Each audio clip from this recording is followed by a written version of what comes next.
Kejgelbana. Niedziela, w czas o rozwidnioku, baba budzi tego swojego hopa Maniusia o 7:00. Majek, do 100 pierunów, słyszysz mnie, ja nie mam masła, słyszysz? No i co ja ci mam na to powiedzieć?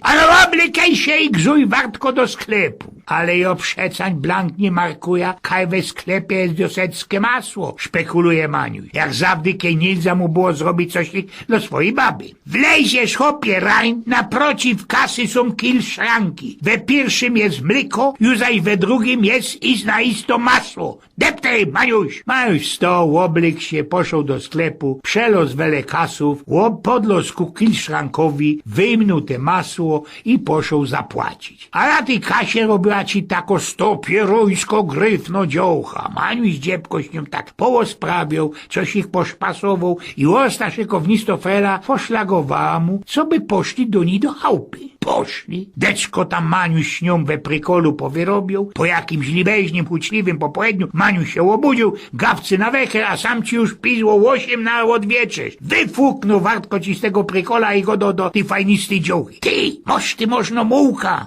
Ano mu. No to wartko przyszli z mnie sam i posuł mi łoną munką moje ręce. Ta dziołcha zadziwiona, przysmycała ta mułka, posuła gracę Maniusiowi, nie skorzy Maniuś wypoluł od tej dziołchy ze chałupy i w te pędy pogzuł dosia do domu. Dźwierzu otwiera mu jego babeczka. Maniuś, kaście giździe był, familio się zjechała, weczkaliśmy wieczerzo bez masła, kaście do 100 pierunów był. Wiesz, moja ty roztomiło, winin, że ci jest to wyłożyni. Ano poszłek do sklepu, ze kilszranku wyjmnąłek te dioseckie masło i poszłek za nie zabuli. We tej kasie była tako ci gryfnisto kasjerka, a że mnie sztopło. Zdziebko chnią połosprawił, poszpasował, ona mnie napytała do siadodą, tam unideczko my się pogrzili. No miatkujesz, jak to chłop ze babą, obudziłek się i jak no gipci przykarycułek się do domu. Maniusiowo baba wysłuchała wszystkiego zerłom, festelnie niecierpliwo, mory ci ją 100 pieruńskie bierą i rządzi. Pokoż na swoje grace! Maniuś pokozał swoje ręce, na co jego babeczka ze złością. Fanzolisz, Maniek, fanzolisz, ty mi sam nie fulej, jużeś byłeś we Kejgelbanie, grałeś we kejgle, ja? Oj, więc pnioku.